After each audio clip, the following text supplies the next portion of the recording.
kuki ngeragezwa? Kubera iki mpura n'ingorane? Iyi nkuru yanonosowe kandi igiye gusomwa nanjye mwumva. Bwimba, ushobora gukora subscribe, share, like ndetse na comment igihe ino nkuru hari aho igukuye, hari n'aho ikugejeje. Ndabizi urabikunda. Abantu benshi bakunze kwibaza ibi bibazo: kuki ngeragezwa, cyangwa se kubera iki mpura n'ingorane iyo bahuye n'ingorane, kuko bibwira ko iyo wizera Imana uba utandukanye n'ibigeragezo. Ese iyo myumvire iva he? Ese Imana idusezeranya ubuzima buzira ibibazo? Inyigisho nk'izo zirakunzwe cyane, zivuga ko iyo uri umukiranutsi utongera guhura n'ibibazo n'ingorane, kandi ko Satani uba umutsinze ukaba utandukanye nawe burundu.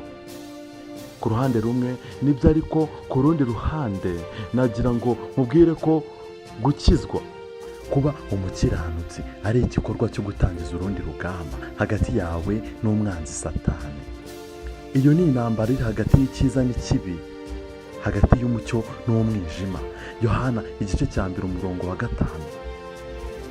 Hagati ukuri n'ikinyoma. Iyo utizera Imana ntabwo Satani yakugerageza habe namba, kuko n'ubundi uba umukorera, uba uri uwe. Icyo yagukorera gusa ni ukuguha ibihembo, kandi Satani nta bihembo bizima agira uretse urupfu, kuko niwo mugabane we.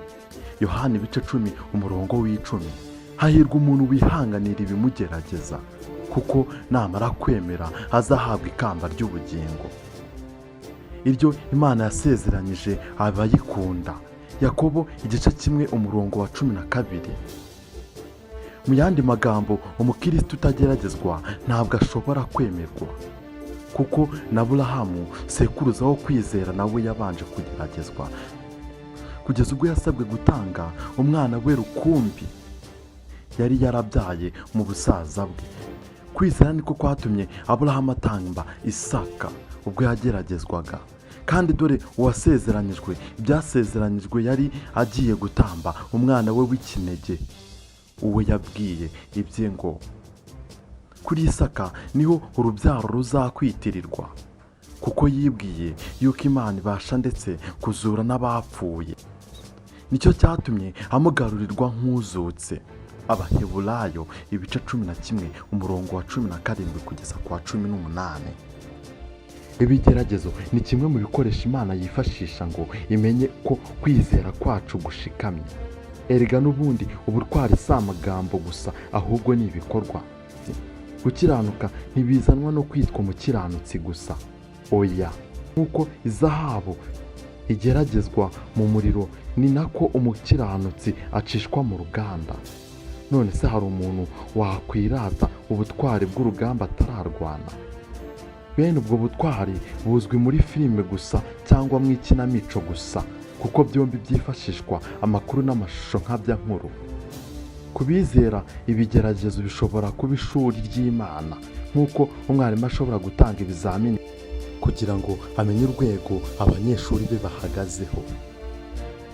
Uko niko kwizera kwacu kugomba kugeragezwa kugira ngo kugaragare ko gushyitse.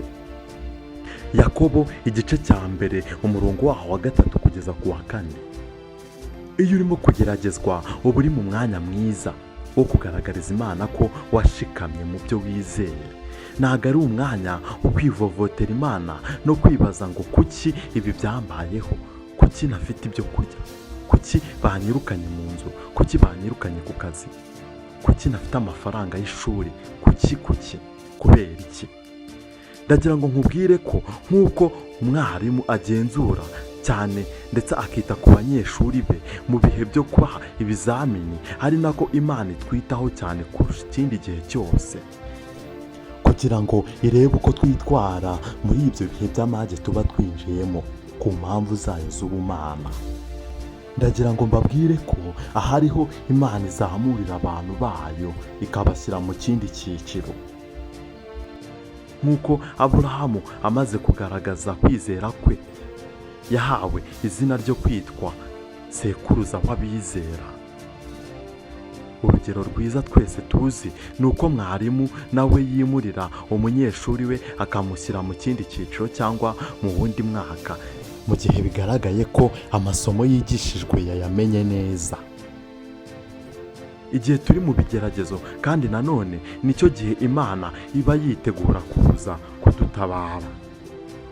Pawulo abivuga neza cyane muri aya magambo: nta kigeragezo kibasha kubageraho kitari rusange mu bantu, kandi Imana niyo kwizerwa, kuko itazabakundira kugeragezwa ibiruta ibyo mushobora, ahubwo hamwe n'ikibagerageza izabacira akanzu kugira ngo mubashe kubona uko mubyihanganira. Abakorinto ba mbere ibice 10 umurongo wa 13. Fata Bibiliya uhasome ubutumwa ukuramo ubusangiza abandi batabashije kubikora ndetse no kumva iki kiganiro. Reka ngushimire wowe wakoze subscribe, ugakora share ndetse na comment kuri iki kiganiro. Uwiteka Imana yo mu ijuru ikumpere umugisha.